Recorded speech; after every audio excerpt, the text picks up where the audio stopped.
فرمانا آقا علیہ السلام تشریف فرما تھے، حضور کے صحابی حضرت طیہہ کلبی بہت خوبصورت جوان تھے، 7 قبیلوں کے سردار تھے، بیٹھے ہیں اور کہتے ہیں یا رسول اللہ صلی اللہ علیہ وسلم کیا اللہ تعالیٰ میرے بھی گناہ معاف فرما دے گا؟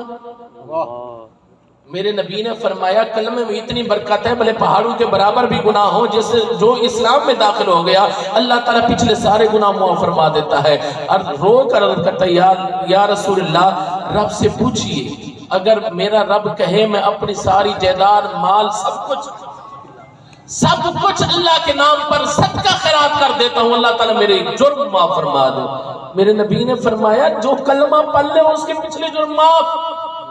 پھر وہ کرم کرتا ہے یا رسول اللہ صلی اللہ علیہ وسلم جس کے جرم پہاڑوں سے بھی زیادہ ہو، درخت کے پتوں سے بھی زیادہ ہو، ریت کے ذروں سے بھی زیادہ ہو، سمندر کی جھاگ سے بھی زیادہ ہو، اس کی معافی کیسے ہے؟ فرمایا اللہ کی رحمت سے تو بڑے نہیں ہیں۔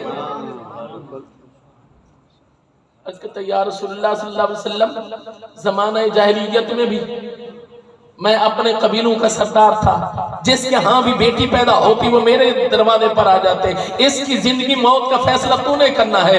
یا رسول اللہ ماں باپ کے سامنے میں اس کو زندہ دفن کر دیتا تھا۔ ہوا ایسا کہ میں سفر پہ جا رہا تھا، میری بیوی امید سے تھی اور میں وصیت کر کے جا رہا تھا کہ اگر بیٹا پیدا ہو اچھے طریقے سے پرورش کرنا، اگر بیٹی پیدا ہو تو اس کو زندہ دفن کر دینا۔ اب مجمع صحابہ کرام کا لگا ہوا ہے، آقا علیہ السلام سب جھکا کر اس کی بات سن رہے ہیں۔ اب ذرا توجہ فرمانا، وہ صحابی رسول طیہہ کلبی قبلہ اپنی آپ بیتی سنا رہے ہیں۔ یا رسول اللہ صلی اللہ علیہ وسلم پہلے لوگ آپ بھی جاتے ہیں دبئی ادھر ادھر جو کام کرنے جاتے ہیں 2 سال بعد آتے ہیں 2.5 سال بعد آتے ہیں، اور تب بھی عرض کرتے یا رسول اللہ میں 2.5-3 سال لگا کر جب واپس آیا تو میں نے دیکھا کہ میرے صحن میں ایک بچی ہے جو ٹہل رہی ہے کھیل رہی ہے۔ میں نے آتے ہی سب سے پہلے سوال کیا کہ یہ کون بچی ہے؟ تو ماں کی مامتا تڑپ گئی کہ اللہ تعالیٰ نے جب عطا فرمائی بھی ہے تو پھر کب تک اس کو چھپاؤں گی؟ کہنے لگی اے طیہہ کلبی میرے سرتاج تیرے جانے کے بعد اللہ تعالیٰ نے تیرے ہی گھر میں بیٹی عطا فرمائی تھی۔ کہنے لگا یا رسول اللہ میں غصے میں آ گیا، جلال میں آ گیا، میں نے کہا میں دوسروں کی بیٹیوں کو زندہ دفن کرتا رہا، میرے گھر میں بیٹی پیدا ہو گئی، تو نے کیوں نہیں مارا؟ تو نے قتل کیوں نہیں کیا؟ تو نے اس کو دفن کیوں نہیں کیا؟ ماں کی ماں تڑپ گئی، کہنے لگی اے طیہہ کلبی باپ تو پھر بھی باپ ہوتا ہے، ماں کا اتنا کلیجہ کہا کہ بیٹی کو زندہ دفن کرے۔ میرے آقا علیہ السلام کے غلام حضرت توجہ فرمانا، اللہ اکبر کبیرہ کر دیا، عرض کرتا ہے یا رسول اللہ صلی اللہ علیہ وسلم یا رسول اللہ مجھ سے رہا نہیں گیا، میں بڑا پریشان ہوا، ساری رات روتے ہوئے گزر گئی۔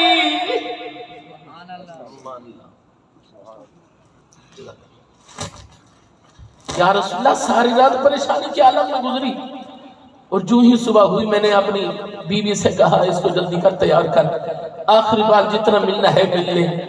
اور وہ عورتیں بھی بیچاری مجبور تھی، ہر لحاظ سے مجبور تھی، وہ بھی عورتیں جن کو جوتی کی نوک کے برابر سمجھا جاتا تھا۔ میرے آقا علیہ السلام کے علماء یہ رب کا احسان نہیں کہ انسان کو عزت ملی، انسان کو وقار ملا، بیٹی کو رب نے درجہ عطا فرمایا، ماں کو ماں جیسا مقام عطا فرمایا۔ مجھے بول دیجیے سبحان اللہ بول دیجیے، ورنہ عورت کی کتنی تذلیل تھی، ذرا تاریخ پڑھ کر دیکھیے، تاریخ کے ورقے جھنجھوڑیے کہ اللہ تعالیٰ نے اپنا محبوب رحمت بنا کر بھیجا۔